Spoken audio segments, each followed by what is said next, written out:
Have you ever noticed that the more inner work you do, the more you're able to see where other people are still struggling and the cycles that they're struggling in? Or that we don't make changes to step into the unknown unless we are made so uncomfortable with staying the same that that becomes the only option? That's what I'm going to talk about today. My name is Crystal Holman. I'm an intuitive identity coach, and I help people stop abandoning themselves in life and love and learn to reconnect to themselves and their true path forward. Let's get into it. When you start to do some of the deeper inner healing, right? And you start to actually become more self aware, get to know yourself on a very deep level, and understand why you're doing what you're doing, why you make the choices that you make, why you move the way that you do, and you're able to actually make the connections to where that's coming from internally for you and what you're functioning out of, you begin to see that very clearly in other people. And I think this is a curse in some ways, but it's also a really beautiful thing. But what comes with it when I say that it's a curse is this idea that you see through the illusion. You're able to understand why people keep functioning in the same patterns over and over and over again. You see the cycle that they're stuck in that they can't get out of, right?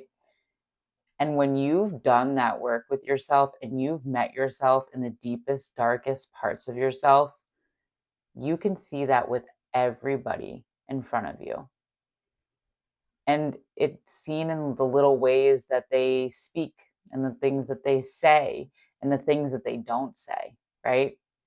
And what I think is so fascinating, and this has really been my experience, and a lot of times in spiritual communities, they talk about this as being like the dark empath, right? The one who's healed, who's met themselves in the darkness, and then is able to really see where other people are still struggling within that space. And it is so true. You become so aware of your own stuff. And once you heal it, you then can see it in other people. And this is why I personally believe that you can only take people as far as you yourself have gone. Because if you have healed certain things and you've been able to move through them and acknowledge them and do the work, then you know how to help other people heal those same things. And you also know what those warning signs or symptoms look like associated with that thing because you had to overcome them and become aware of them yourself. And so when I think about this, a lot of the time it brings me back to the type of healer, the type of coach that I am, because I do this work because I've done this work myself and I know what it looks like in other people. And when you've met yourself in that space, you kind of see through others. And that can make other people very uncomfortable too, right? And this is kind of the curse of healing, I guess, in some ways, where when you can see where people are functioning out of and the choices that they're making, it can definitely feel a little bit rattling in the beginning, right? I think a lot of the time when we first get to this point, a lot of us want to like help other people see the thing, right?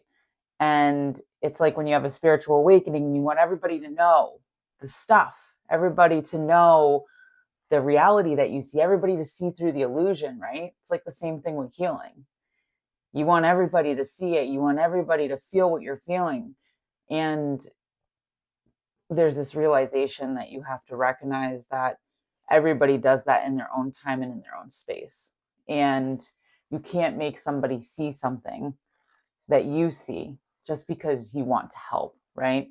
So I think a big part of it is learning kind of how to see those things, but not always need to do anything with them. And I think that's like the harder thing sometimes for me, even sometimes, is trying to find that balance between when do I communicate this and say what I'm seeing, and when do I just acknowledge that I see this thing and keep it to myself, right? And it's an interesting kind of balance that you have to learn to participate in, I guess, especially when you are an empath like I am. and you're just super sensitive to these things. A lot of the times we end up being the type of people who, when I was not healed in a lot of ways, I was a fixer. I wanted to help everybody. I was helping without being asked, right? And a lot of the time that was me focusing on other people instead of doing the deeper work for myself.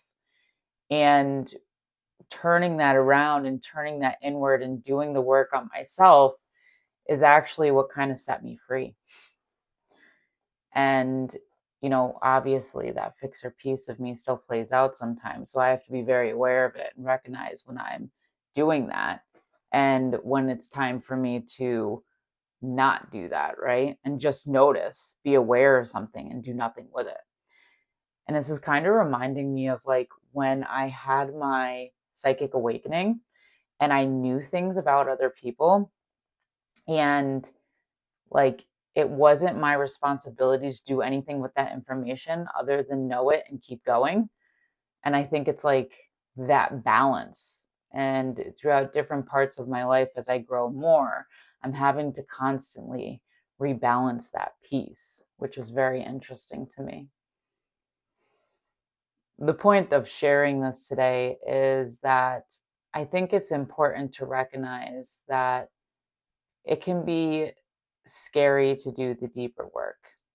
And it can feel like if I do this deeper work, then I will change in some ways. And yes, you will. And so will the things around you. But you can't get to a better place without change. You can't get to a better place without some type of shifting. And a lot of the time, I think the pain has to be so unbearable of staying the same for you to actually make the shift or change. I think that's true for a lot of people. Because why would you change something if you're comfortable or you're content, right? The pain of staying the same has to be more than the pain of changing. And you have to be so sick of your situation for you to actually do that work and shift and change, right? And follow through. Because the deeper work, the inner work, it's not for the faint-hearted. you know, it's for somebody who is kind of sick of their own shit and is ready to shift. And I know for me personally, I don't think I would have been able to do the work that way that I did it if I wasn't done, like done with the experiences I was experiencing and ready to have some other experiences. That is actually what drives you forward, what moves you forward, what shifts you into a different space, is your ability to be so sick of your current situation that you're ready to do whatever you need to do to change, to shift, to grow, to be more aware, to pay attention to that, right? To learn from that. And I just think it's really fascinating because it's kind of like for you to change anything in your life, there has to be this kind of perfectly set up experience, right? First, you have to be completely sick of the experience that you've been in and ready for something different. And you have to be willing to put in the effort and the time to make the change. And I've seen this a lot as a healer over the course of my life where people are like, oh, yeah, I'm ready to change. And then they come in to do the work and they realize what they need to do to actually make the change. And then they change their mind, right? So that's why I believe like the pain of staying the same has to be more than the pain of changing for someone to actually make that shift. And I think it's just such a wild concept, but I also believe that that's kind of what happened for me in some ways too. And so I get it, right? Kind of reminds me of in tarot, there's this cup journey they talk about a lot, where the cup journey is like the most painful journey. It's kind of about learning who fits relationship wise and who doesn't with you, right? And as you move through the cup journey and you hit the 9 of cups, This one reader explains it, and I really like the way she puts it, where it's like you're sitting at a table with 9 chalices sitting in front of you, and you have been so burned by the people around you. And at this point, you don't give that chalice to anyone unless you know that they are completely trustworthy and completely safe. You are so protective of your table and of your chalices because you've learned deep betrayal and you've learned from those experiences.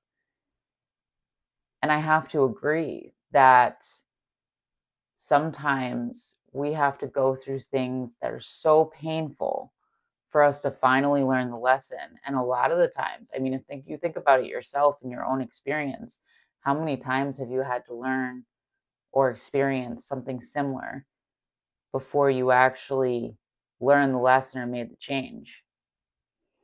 I know I can be super stubborn sometimes as a Taurus, but at the end of the day, there's definitely this experience where I've had to be burned, and it's like each time is worse and worse and worse, right?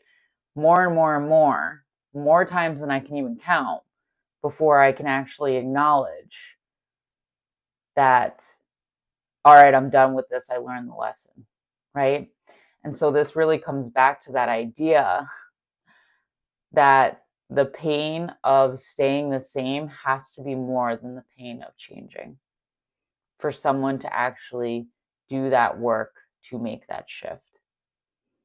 And I believe that sometimes the universe will put you in these experiences to kind of shake you and wake you up, right?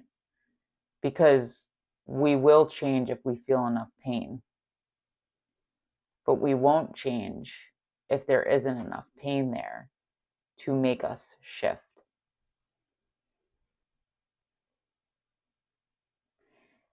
And so the way that I think of divine intervention, which is really interesting, is that I think of divine intervention as being, over time, they will kind of poke you and they'll start making you uncomfortable, right?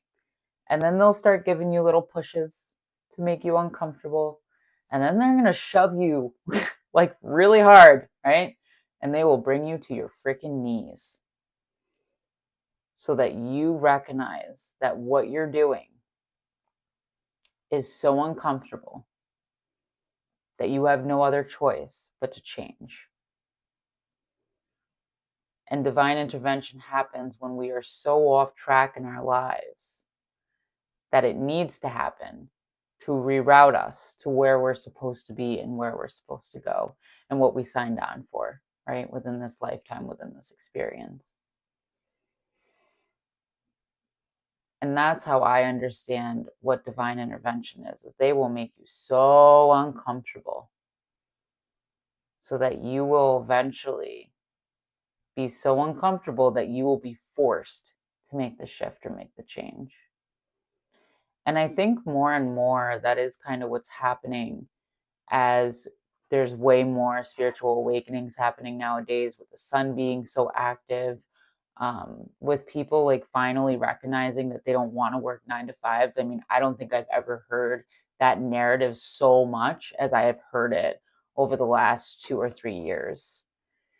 And I think that this is a huge shift that we are all collectively kind of being pushed in to help us to realign to where it is that we were meant to go and what we signed up for in this lifetime. But nobody would make the change or make the shift if they were comfortable, if they were content, if they were in peace in what they were doing. There has to be that level of extreme discomfort for us to get up and make a different choice, or even get up and do the work to be able to shift and move, right? Without that, nothing can happen. Nothing will happen. I say this all the time, but it kind of brings me back to the idea about how we as humans will avoid discomfort at all costs, right? And we'll avoid it to the point that when it becomes our normal, we will get up and move, right? And if you're anything like me, then sometimes you need that. to make the change, to make the shift, to believe in yourself, to see how truly powerful you are, to see how truly capable you are. Sometimes you need that little bit of discomfort to be able to try, to be able to just try and give yourself a chance for a different experience and a different outcome. Because without that discomfort, there's no point in trying, right? It's very fascinating. And I've definitely been hearing a lot about it recently, which is why I wanted to talk about it today. So if this resonates with you and you're feeling the discomfort and you're ready to try and you're ready to break out of cycles and change, that's when you hire me. You can find out more information about my coaching at crystalclearmystic.com.